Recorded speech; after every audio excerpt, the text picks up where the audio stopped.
जनसंवाद न्यूज, सत्य आणि विश्वासाची बातमी। अंबरनाथच्या चिंचपाडा आणि कैलासनगर खदानीत प्रचंड गाळ साचल्याने गणपती विसर्जनाला त्रास होत असून त्यामुळेच या खदानीची सफाई करण्याचा प्रशासकीय प्रस्ताव शुक्रवारी झालेल्या पालिकेच्या सर्वसाधारण सभेत मांडण्यात आला।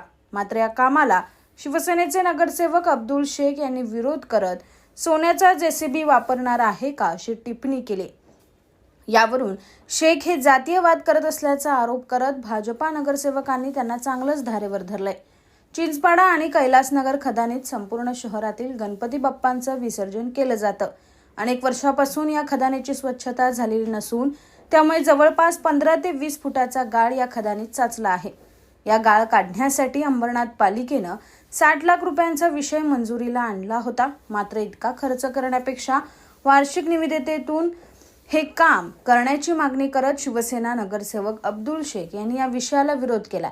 तसंच इतका खर्च करणार आहात तर सोन्याचा जेसीबी वापरणार आहात का अशी टिप्पणी त्यांनी केली। त्यामुळे भाजपचे प्रदीप पाटील, नगरसेवक सचिन गुंजाळ, नगरसेविका स्वाती पाटील, विश्वजित करंजुले, हर्षदा पाटील यांनी यावर तीव्र आक्षेप घेत अब्दुल शेख हे जातीयवाद करत असून खदानीची सफाई होणं हा आमच्या धार्मिक आस्थेचा विषय असल्याचं सांगितलं।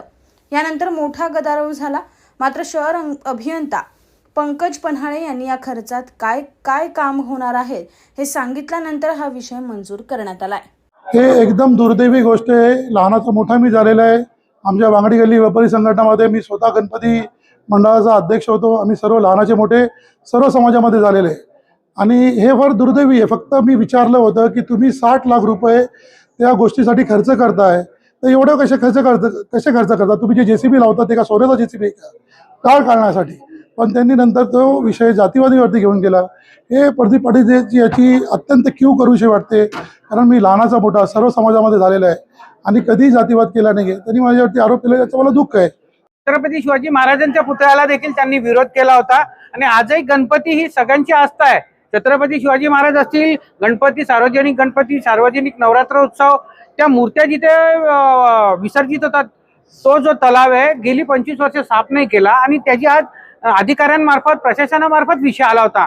पण यांचं नेहमी जे कुठलाही धार्मिक कार्यक्रम असेल त्याला हे विरोध करत असतात आणि म्हणून आम्ही त्यांच्यावर हा आरोप केलाय, कारण की ते प्रत्येक गोष्टीला जिथे आस्था असते तिथे ते विरोध करतात, जाणीवपूर्वक करतात आणि हे आजचं उदाहरण नाही, याच्यापूर्वी आलं होतं। म्हणून आम्ही आज त्यांच्यावर हा आरोप केलाय, कारण मागील वेळेस शिंदे साहेबांनी मध्यस्थी करून तो विषय, छत्रपती शिवाजी महाराजांच्या पुतळ्याचा तो विषय तेव्हा त्यांनी सोडवला होता। स्वतः साहेब आले होते तिथे शिवाजी चौकात कार्यक्रमाला आणि त्यांना तंबी देऊन तो कार्यक्रम केला होता। म्हणजे शहरामध्ये कुठले धार्मिक कार्यक्रम व्यवस्थित होऊ नये ही यांची मानसिकता आहे आणि ते आज त्यांनी तिथेशी आज विषय वाचून त्यांनी पूर्ण केलेला आहे। आणि अब्दुल शेख हे फक्त स्वार्थी आहेत। ज्या स्वामीनगरमध्ये 30 वर्ष निवडून आले त्यांना बेवड्या आणि चर्चे गांजा म्हणतात। ह्याच्यामध्ये असा विषय होणार आहे, पूर्ण अंबरनाथ शहराच्या दृष्टीने विचार करून आपण विषय घेतले होते आणि त्याच्यामध्ये आता पावसाळा जवळ येतोय, त्यासाठी गटार, नाले दुरुस्ती, त्याचबरोबर छोट्या छोट्या पायवाटा ह्यांचे विषय आपण प्रामुख्याने घेतले होते, जेणेकरून पावसाळ्यामध्ये नागरिकांची गैरसोय होणार नाहीये। पण आपण बघतोय आता शिवसेनेची ही भूमिका जी मांडलेली आहे त्याच्यामुळे त्यांनी पण विचार करायला हवा होता। जेव्हा काही पॅनलमध्ये सिंगल नगरसेवक आलेले आहेत तर तिथल्या पण नागरिकांनी त्यांना मतदान केलं होतं, त्यांनी सुद्धा पूर्ण अंबरनाथ शहराच्या नागरिकांवर अन्याय केल्यासारखं दिसून आलेलं आहे। त्याचबरोबर आज आपण आपले माननीय खासदार साहेब यांना आपण विजन मॅन म्हणतो आणि त्यांच्या नगरसेवकांनी अंबरनाथचा जो विकास होणार आहे त्याला मध्ये मोठा अडथळा टाकलेला आहे। ही मोठी शोकांतिका आज व्यक्त करते मी।